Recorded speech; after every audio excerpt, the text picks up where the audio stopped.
তো কৃষ্ণ ভগবদ্গীতায় বলেছেন, পরিত্রাণায় সাধুনাম বিনাশায় চ দুষ্কৃতাম ধর্ম সংস্থা পুনরুত্থায় সম্ভবামি যুগে যুগে। কিন্তু উনি দেখিয়ে দিয়ে যাননি যে সর্বধর্মাং পরিত্যাজ্য কী। উনি আরেক জায়গায় গীতায় বলছেন, সর্বধর্মাং পরিত্যাজ্য মামেকম শরণং ব্রজ আহম ত্বম সর্ব পাপেভ্যো মোক্ষয়িষ্যামি মা শুচা। তোমাকে আর কোথাও যেতে হবে না, আমার কাছে শরণাগতি নাও, এবং শরণাগতি নিলে আমি তোমাকে পুরোপুরিভাবে রক্ষা করব।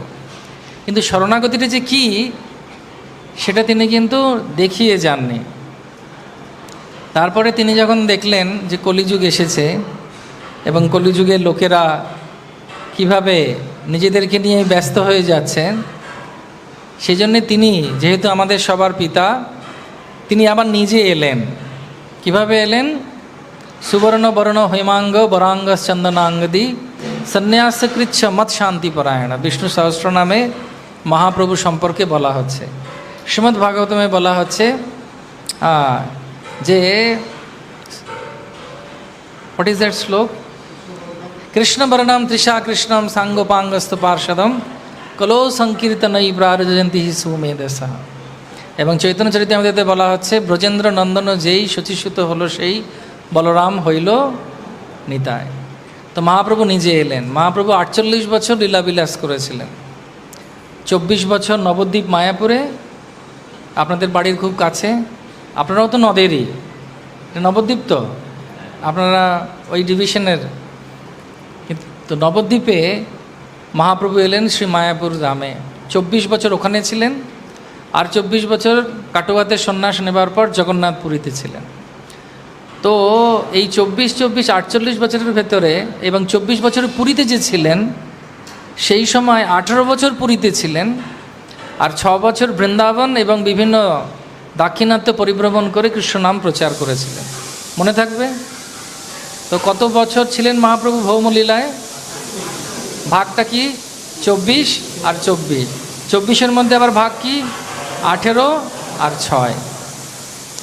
তো এই যে মহাপ্রভু 24 বছর আর 24 বছর 48 বছরের লীলা, যদি কাউকে জিজ্ঞেস করা হয় যে মহাপ্রভুর লীলা কি, মহাপ্রভু কি শিখিয়েছেন, আপনারা কি উত্তর দেবেন?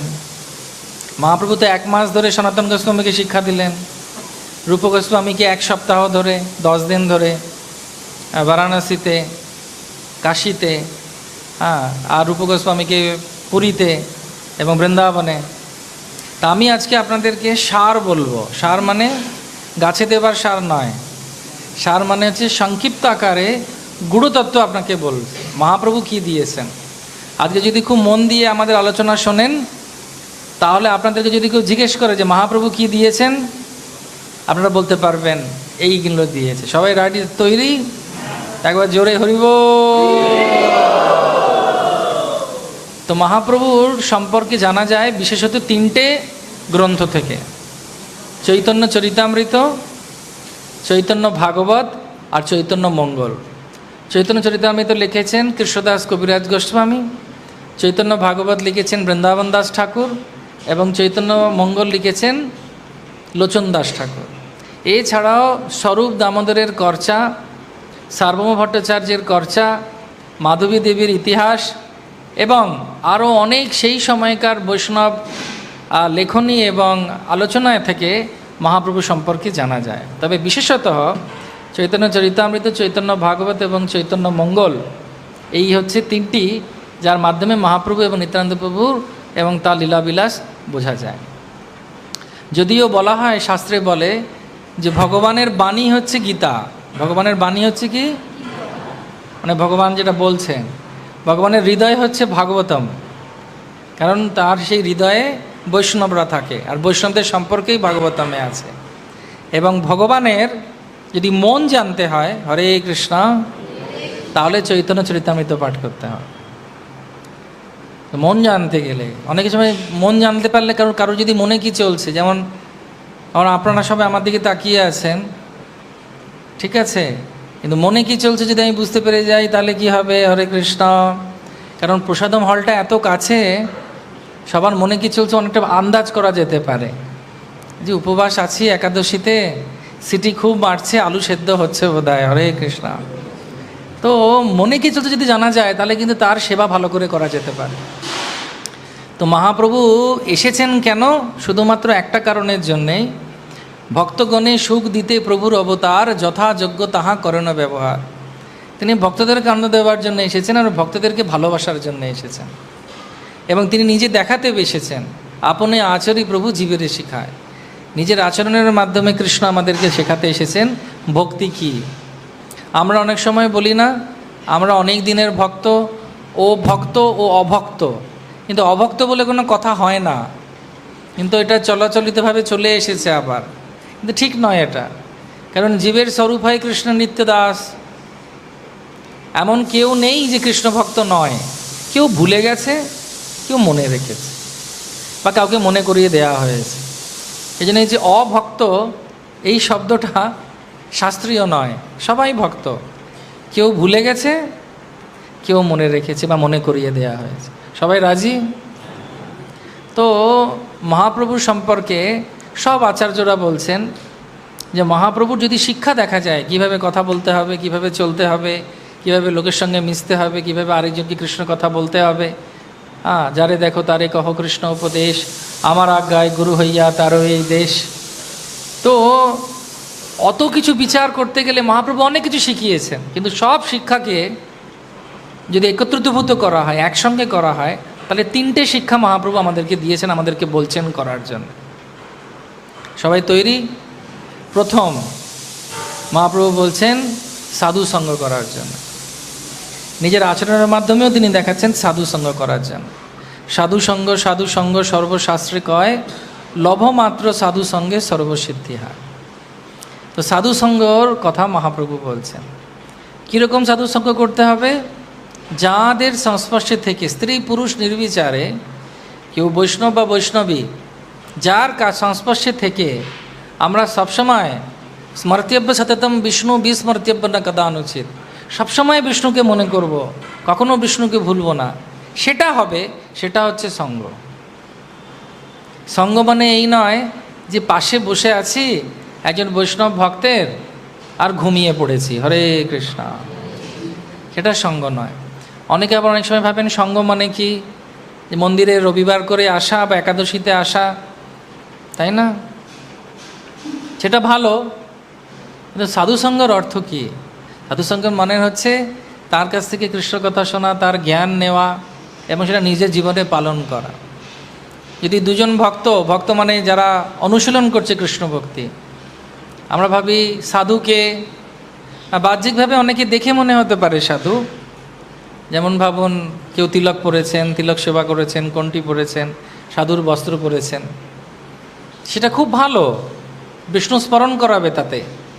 কিন্তু প্রকৃত সাধুকে, যে আগে যেটা বললাম, যে সবসময় আপনাকে সাহায্য করবে কৃষ্ণকে স্মরণ করাবার জন্য, আর কৃষ্ণ সেবায় আপনাকে নিয়োজিত করবে।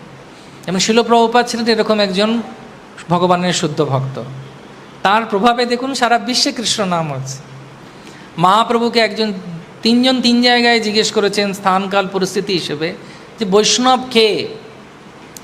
তখন মহাপ্রভু এক জায়গায় বলছেন যে নিরন্তর কৃষ্ণ নাম করছেন, হরে কৃষ্ণ কৃষ্ণ কৃষ্ণ হরে হরে, হরে রাম রাম রাম হরে হরে, তিনি হচ্ছেন বৈষ্ণব বা বৈষ্ণবী।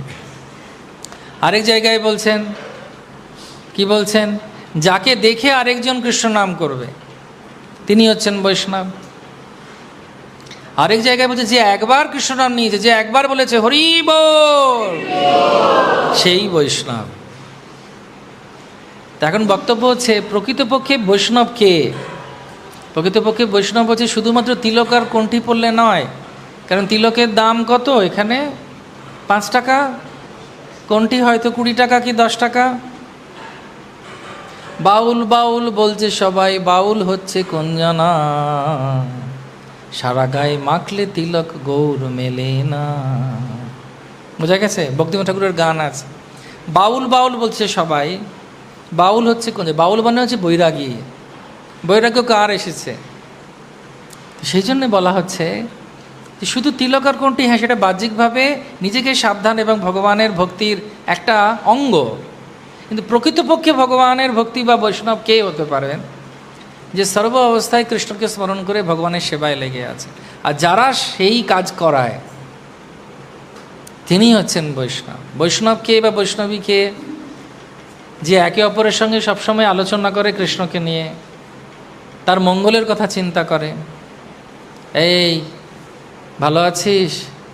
তোর কাপড়টা খুব সুন্দর হয়েছে, বা তোর গয়না খুব ভালো লাগছে, কোন গাড়িতে এলি, কে ছেড়ে দিয়ে গেল, এটা আলোচনার বিষয় নয়। কৃষ্ণ ভক্ত কীরকম? সে শান্ত। কেন শান্ত? তার কারণ হচ্ছে তার কোনো চাইবার ইচ্ছা নেই। অন্নাবিলাসিতং শূন্যং জ্ঞান কর্মাদি অনাবৃতম অনুকূল্যেন কৃষ্ণানুশীলনম ভক্তির উত্তম। সেটা হচ্ছে সর্ব উচ্চ বৈষ্ণব। তাদের কাছে আর কিছুই নেই, সে শুধু কৃষ্ণকে নিয়েই থাকে। অন্তত আমাদের চেষ্টা করা উচিত সেই জায়গায় পৌঁছানো। একজন বাচ্চা মেয়ে বলছে আর মন্দিরে যাব না। বলে কেন? খুব পরনিন্দা পরচর্চা করে সবাই, এই ওই করছে, ওই প্রভু ওই করছে, ওই মাতাজি ওই করছে, এই সব খালি খবর। বলছে ঠিক আছে, আর যেতে হবে না তোকে মন্দিরে, একদিন শুধু যাবি, আর আমার কথা যেটা সেটা মানবি, তারপর যদি ইচ্ছে করে তাহলে আর যাবি না। বলছে কী করতে হবে? বলছে একটা পাত্র নিবি, বাটি, তার মধ্যে তেল ভরবি, আর একবার রাধা মাধবকে পরিক্রমা করবি, দেখবি যদি তেলটা পড়ে না যায়। তো পরের দিন গেছে, বাটি নিয়েছে, তেল ঢেলেছে, দিয়ে রাধা মাধবকে আর জগন্নাথকে আর গৌরীদেবকে পরিক্রমা করছে যাতে পড়ে না যায়।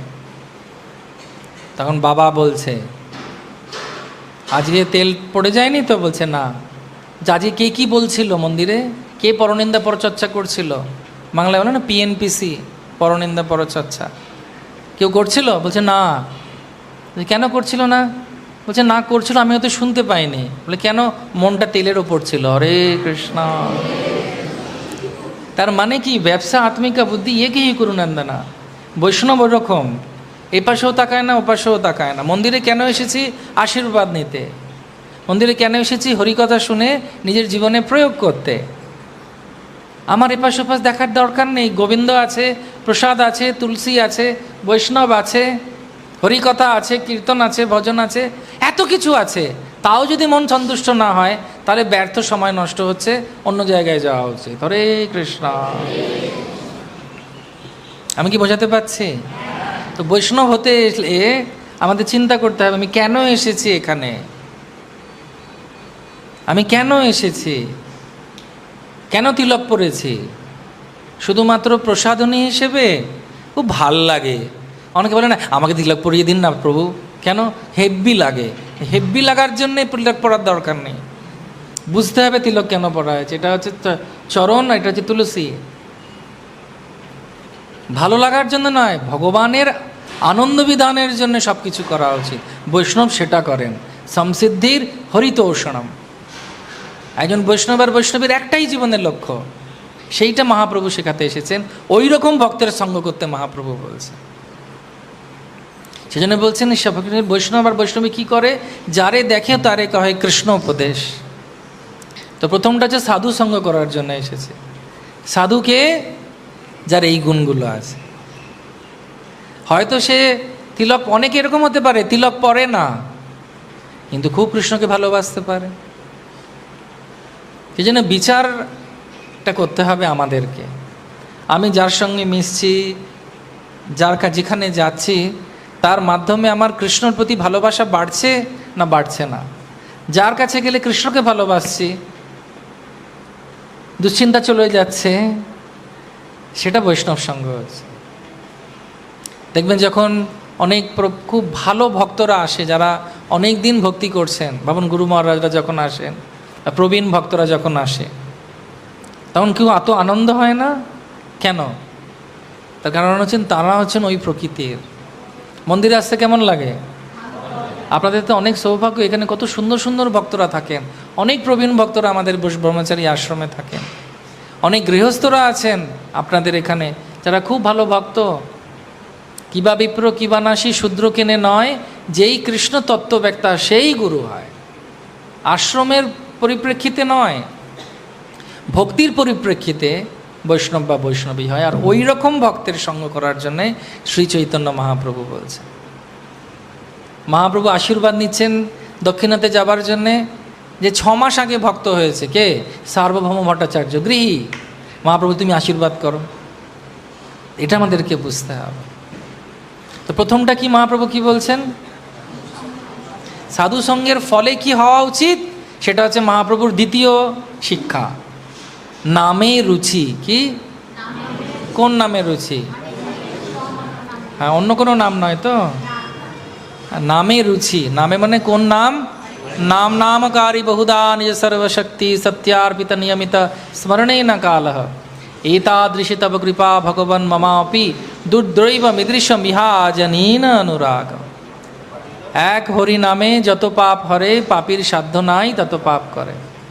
নাম সম্পর্কে বলা হচ্ছে, যেই নাম সেই কৃষ্ণ ভজনিষ্ঠা করি, নামের সহিত আছেন আপনি শ্রীহরি। শুনো শুনো রে ভাই নাম সংকীর্তন, যে নাম শ্রবণে হয় পাপ বিমোচন। হরিনাম কৃষ্ণ নাম বড়ই মধুর, যেই জন ভজে কৃষ্ণ, আর যে জন না ভজে কৃষ্ণ সে হয় ফতুর। এটা পরে লাগিয়ে দিয়েছি আমরা, কিন্তু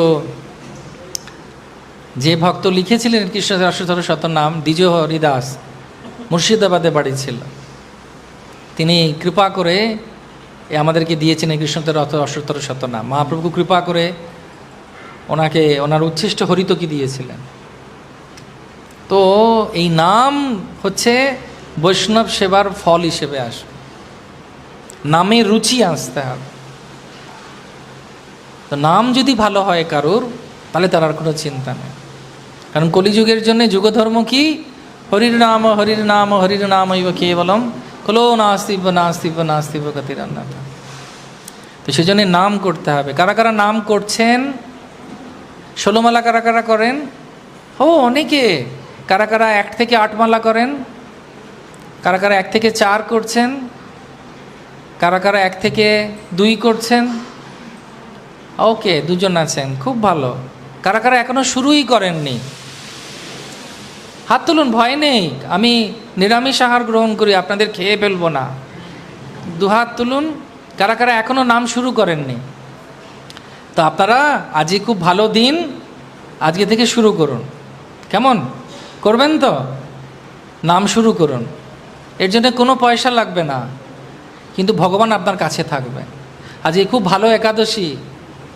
এই একাদশী থেকে প্রভুকে বলবেন যে আপনাদের জপমালা দেবে, আপনারা জপ শুরু করুন। যদি জপে অসুবিধা হয়, আপাতত আপনারা যেভাবে হোক কিন্তু জপ শুরু করুন, কিন্তু জপ করুন।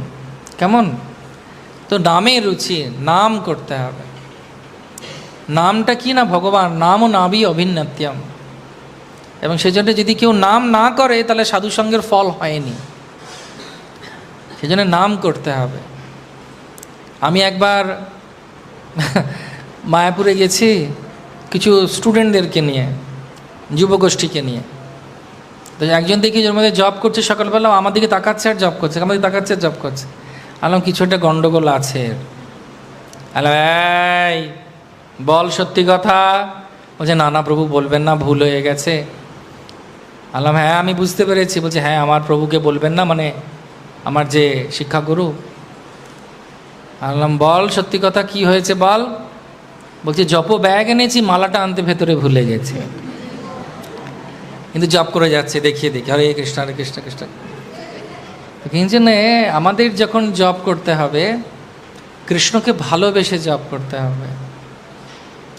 অনেক সময় আমি দেখি অনেক ভক্ত জপ করছেন, ক্লাস শুনছেন, জপ করছে, কাজ করতে করতে জপ করছে। ওরকমভাবে হবে না।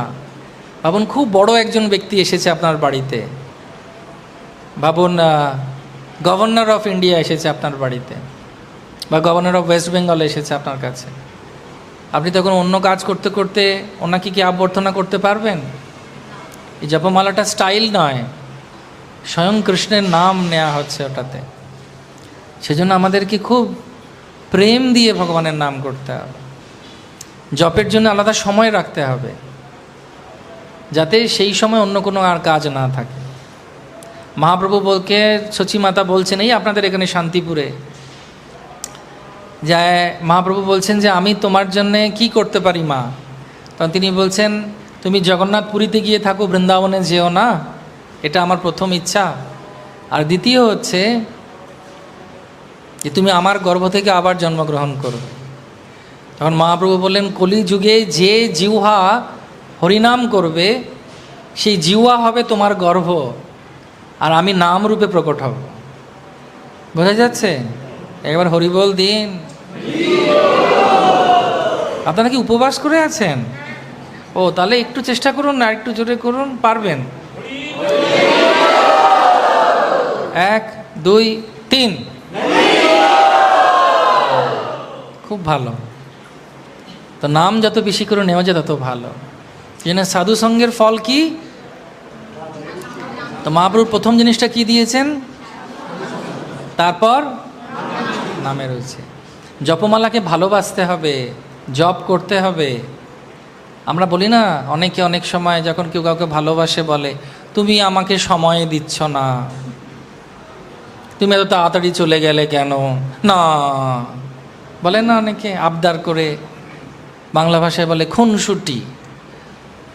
আর ভগবান সবসময় বলছেন, আমি তৈরি আছি তোমাকে সময় দেবার জন্য। কেউ একা নয়। যখনই কেউ ভাববে যে আমি নাম করব, ভগবান স্বয়ং আপনার সঙ্গে থাকবেন। কেউ একা নয়।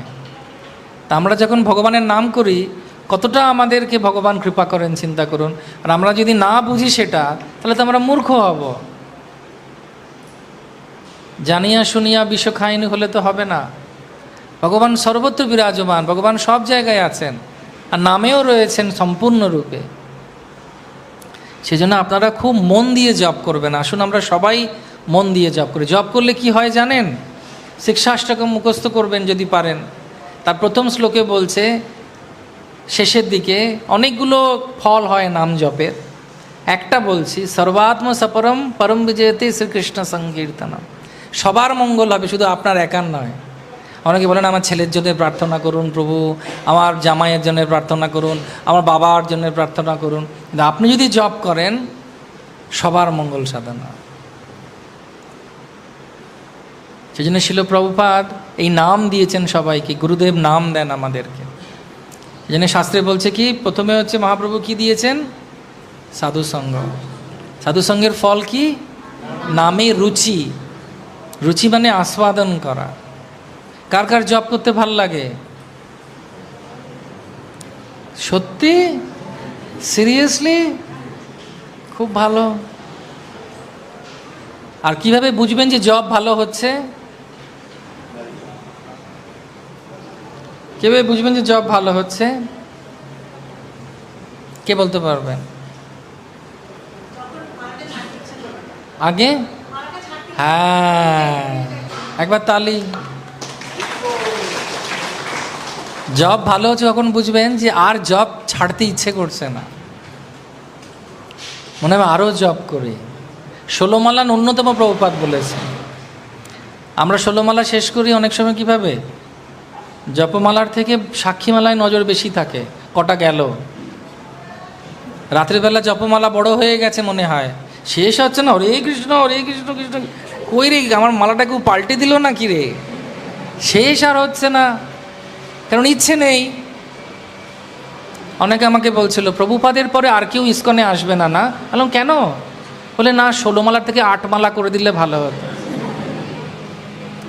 ভক্তিসিদ্ধান্ত সরস্বতী ঠাকুর 64 করতে বলেছিলেন, প্রভুপাদ কৃপা করে 16। ইনি এবার ভাবছেন কি, আর কেউ যদি, আর কেউ হবে না ওরকম, প্রভুপাদের মতো ইস্কনে আর কেউ হবে না। কারণ প্রভুপাদ আমাদের নিত্য শিক্ষাগুরু এবং পরম আরাধ্য প্রতিষ্ঠাতা আচার্য, তার জায়গা কেউ নিতে পারবে না। কিন্তু মানুষের আশা কি? অনেকে আমাকে বলছেন, প্রভুপাদ আসলে একটু বয়স্ক ছিলেন তো, সেই জন্য মঙ্গলারতিতে 4:30 রেখেছেন, কারণ ওনার তো ঘুমের অসুবিধে হবে না, তাড়াতাড়ি বয়স করে তাড়াতাড়ি উঠে পড়ে। কিন্তু আমি যদি হতাম 8:30 9টা নাগাদ রাখতাম। বললাম যে বাবারে, আলাম প্রভুপাদ রাখেননি এটা। এটা যে কোনো বৈদিক মন্দিরে সবাই 4:30তেই মঙ্গলারতি হয়, ব্রহ্ম মুহূর্তে। প্রভুপাদ শুধু শাস্ত্রকে এবং সংস্কৃতিকে একই রেখেছেন। সেটা শিথিলতা করলে হবে না। এটা তো একটা বিজ্ঞান। বিজ্ঞান মানে বোঝেন, অক্সিজেন কিভাবে পাওয়া যায়, 1 ভাগ হাইড্রোজেন আর 2 ভাগ অক্সিজেন, তাই তো? নাকি উল্টো বললাম? 2 ভাগ অক্সিজেন, 2 ভাগ হাইড্রোজেন, 1 ভাগ oxygen, H2O, right? HO2, right? H2O, H2O, ওকে। তো বিজ্ঞান, একটা কম বেশি হলে চলবে না। ঠিক সেরকমভাবে এই নাম জপে যদি ভালোবাসা না আসে, তো প্রভুপাদ বলছেন কি তুমি জপ করছো, হাম হাম ডিস ডিস, হাম হাম ডিস ডিস। অনেকে জ্বর করো না, আরে নাম শুনতে হবে ভালো করে। হরে কৃষ্ণ কৃষ্ণ কৃষ্ণ হরে হরে, হরে রাম রাম রাম। তো টিয়া পাখির মতো বললে হবে না। টিয়া পাখি খুব বলতো রাম কৃষ্ণ কৃষ্ণ, আর ওর নিচেটা কুকুর বসে থাকতো, কখন তুই উপর থেকে পড়বি। যেই একদিন পড়ে গেছে, গলা টিপে ধরেছে কুকুরটা, তখন ও রামকৃষ্ণ বলছে না, কি বলছে, তো ওইভাবে তোতা পাখির মতো জপ করলে চলবে না, ভালোবেসে জপ করতে হবে। প্রেম, প্রেম দিয়ে যখন জপ করা হবে, তখন দেখবেন মনে হবে যেন আরও জপ করি। কেউ আমাকে ভালোবাসে না যতটা কৃষ্ণ আমাকে ভালোবাসে। ঠিক আছে? তো প্রথমটি কি, দ্বিতীয়টি কি মনে থাকবে? এবার তৃতীয়টি কি? তো মহাপ্রভু বলছেন সাধুসঙ্গ এবং নাম জপে, নামে রুচি হবার পর যে উপলব্ধি বা প্রেম আপনার হৃদয়ে আসবে, সেই উপলব্ধি এবং প্রেমটাকে আরেকজনের সঙ্গে মেটে নিতে হবে। সেটাকে বলা হয় জীবে দয়া। কি বলা হয়? সবাই আমার দিকে তাকান, আমার দিকে তাকান। ঠিক আছে? তো জীবে দয়া মানে কি? ভারত ভূমিতে হইল মনুষ্য জন্ম, যার জন্ম সার্থক করি করো পর উপকার। এই পর উপকারটা হচ্ছে জীবে দয়া। যারে দেখো তারে কহ কৃষ্ণ উপদেশ, আমার আজ্ঞায় গুরু হইয়া তার। জীবে দয়া মানে হচ্ছে এনেছি ঔষধি মায়ার লাসিবার লাগি, হরিনাম মহামন্ত্র লও তুমি মাগি। এই জিনিসটা আরেকজনকে বলা। পৃথিবীতে দুজন লোক খুব দুঃখী, জানেন? দুজন লোক খুব দুঃখী। এক, যে সবাইকে সন্তুষ্ট করতে চায়, সে সব থেকে দুঃখী। আর দ্বিতীয়জন দুঃখী, যে ভাবে সবাই আমাকে বুঝবে, কেউ আপনাকে বুঝবে না। আমার দিদির বিয়ে হয়েছে প্রায় 35-30 বছর হয়ে গেছে। এখনও মাঝে মাঝে দিদি ফোন করে বলে তোর জামাইবাবু আমাকে বুঝলো না, আর জামাইবাবু আমাকে ফোন করে বলে তোর দিদি আমাকে বুঝলো না। আর আমি জানি এটা হবে বলে আমি বিয়ে করিনি। হরে কৃষ্ণ। কেউ কাউকে বুঝবে না 30-35 বছর পার হয়ে গেলেও, কিন্তু একজন সব থেকে বেশি বোঝে আপনাকে। আপনি যতটা না বোঝেন নিজেকে, তিনি আপনাকে বেশি বোঝেন। তিনি কে? ভোক্তারাম যজ্ঞতপসাম সর্বলোক মহেশ্বরম সুহৃদাম সর্বভূতানাম জ্ঞাতমাম শান্তি মৃচ্ছতে। সেজন্য আমাদের কি করা উচিত? সর্বোপাধি বিনির্মুক্তম তৎপ্রত্যের নির্মলম ঋষিকেনা ঋষিকেশা সেবনম ভক্তির উচ্ছতে। ভগবানের কথা মেনে, ভগবানকে ভালোবেসে ভগবানের সেবা করা উচিত। আর যাকে ভালোবাসি তাকে নিয়ে আসা উচিত ভগবানের কাছে, কারণ একমাত্র তিনিই তার মঙ্গল করতে পারবেন। আমি অতটা বেশি মঙ্গল করতে পারবো না, আমার সীমা আছে, কিন্তু ভগবানের সীমা আছে। তিনি তো অনাদিরাদি গোবিন্দ সর্বকারণ কারণম। তো সেই জন্যে যখনই আপনাদের কার কার ইস্কনে ভালো লাগে, সিরিয়াসলি সত্যি 3 সত্যি করে বলুন। এই মন্দিরের সামনে বললেন কিন্তু, এরপরে আর বলা যাবে না যে করি না। তো এই যে আপনারা ভালোবাসেন, তার প্রমাণ কি? যখন ভালো কিছু পান, যারা ভদ্রলোক তারা কি করে? ভালো কিছু পেলে ভদ্রলোকেরা কি করে? ওই দেখো, ভাবুন আপনার মন্দিরে একদিন খুব ভালো কেক প্রসাদ দিয়েছে, অনেক সময় নিয়ে যান না আপনারা? কার জন্য নিয়ে যান? যাদেরকে, কেন? ভালো জিনিস, আহারে আমার ছেলেটাকে একটু দেবো, আমার ভাইটাকে একটু দেব। এইটাই মহাপ্রভু বলছেন যে সাধুসঙ্গ এবং নাম জপের ফলে ভালো যে জিনিসটা পেয়েছি, সবথেকে ভালো জিনিস কি? ভগবানের নাম, ভগবানের কথা। মহাপ্রভু বলছেন 5টা জিনিস করলে দিনে, সেটা তিনি একদিন আলোচনা করব, যদি প্রভু ডাকেন। হরে কৃষ্ণ। উনি সবসময় ডাকেন। সাধুসঙ্গ, নাম কীর্তন, ভাগবত শ্রবণ, মথুরা বা শ্রীমূর্তির শ্রদ্ধায় সেবন, সকল সাধন শ্রেষ্ঠ এই পঞ্চ অঙ্গ, কৃষ্ণ প্রেম জন্মা এই 5-এর অল্প সঙ্গ। তো এই প্রেম যদি আমি কাউকে দিই, আমি তাকে সুখী করতে পারছি না, কেউ কাউকে সুখী করতে পারবে না।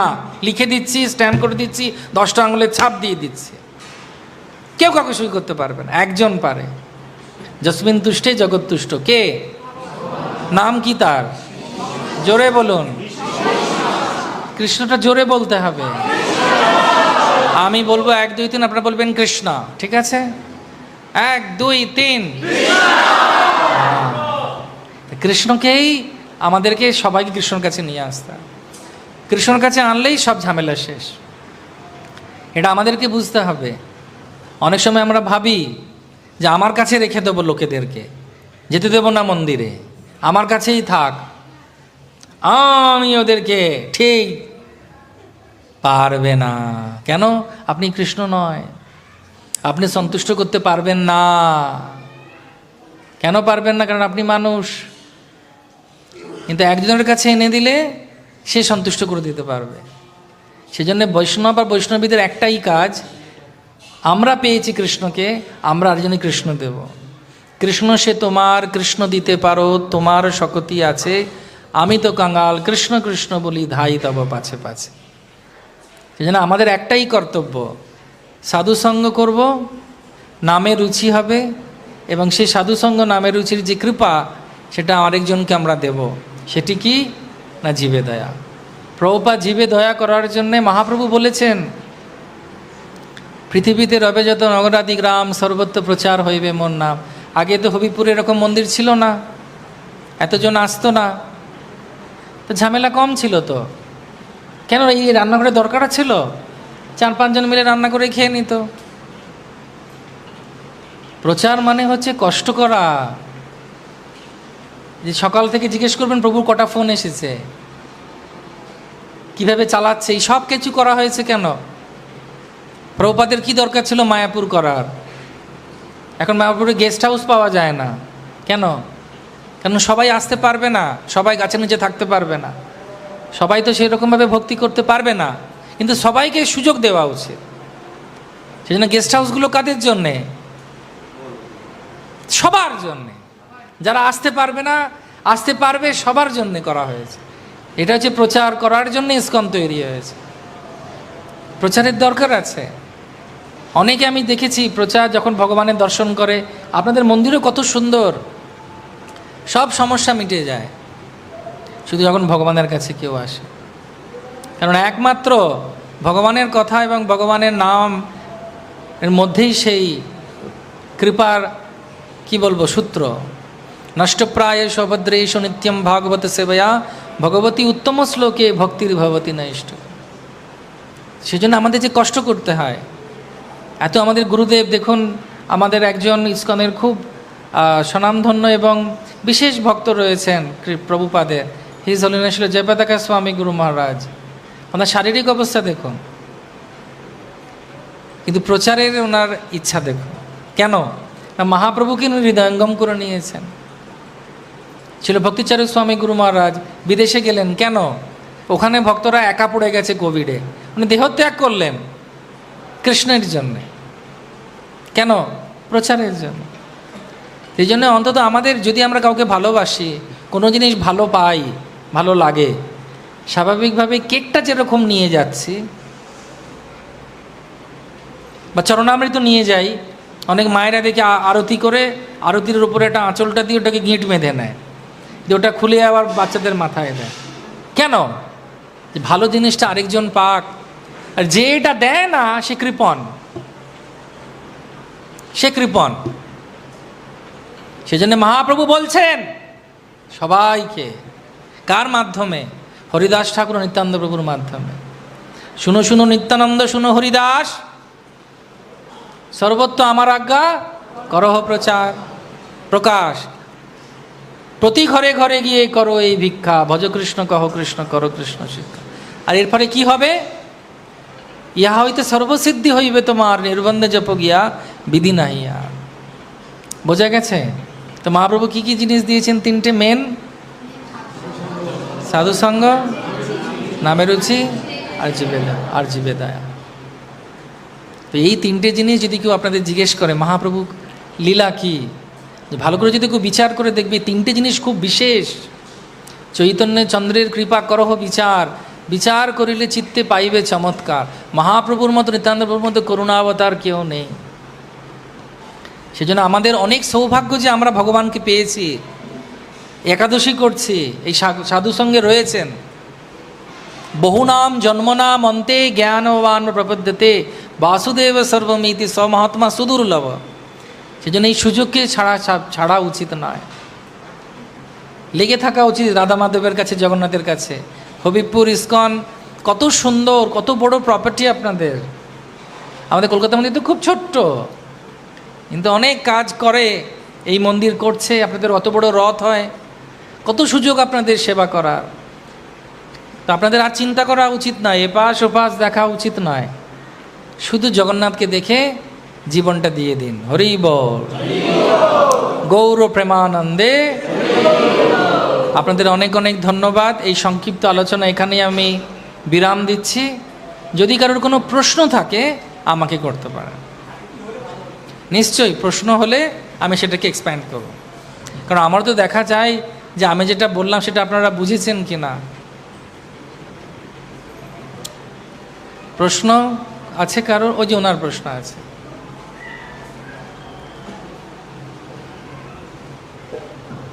হরে কৃষ্ণ প্রভু, মহাপ্রভু যে আমাদের পাঁচটা জিনিস প্রতিদিন করতে বলেছেন, কারণ যদি বলেন সাধু সঙ্গ, হ্যাঁ, সাধু সঙ্গ, নাম কীর্তন, ভাগবত শ্রবণ। সাধু সঙ্গ, নাম কীর্তন, ভাগবত শ্রবণ, মথুরাবাস আর শ্রীমূর্তির শ্রদ্ধায় সেবন। এই পাঁচটা জিনিস, এটা অল্প অল্প করলেও হবে, কিন্তু রোজ করলে অল্প অল্প করলেও ভালো। সাধুসঙ্গ, নাম কীর্তন, ভাগবত শ্রবণ, মথুরাবাস, শ্রীমূর্তির শ্রদ্ধায় সেবা। আর মথুরা যদি বাস নাও হয়, মন্দিরে সঙ্গে যুক্ত থাকলেই হবে, বাড়িতে ভজন করলেই হবে। বাড়িটাকেই মন্দির বানিয়ে নিন, মথুরা করে নিন, ঠিক আছে? শ্রীমূর্তির শ্রদ্ধায় সেবন অর্থাৎ বিগ্রহের সেবা করা, আলেখ্যের সেবা করা। ওকে,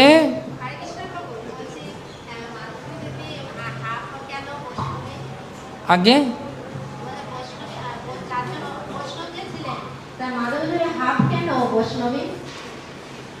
হাফ কেন? আমি আপনার প্রশ্নটা বুঝতে পারছি না।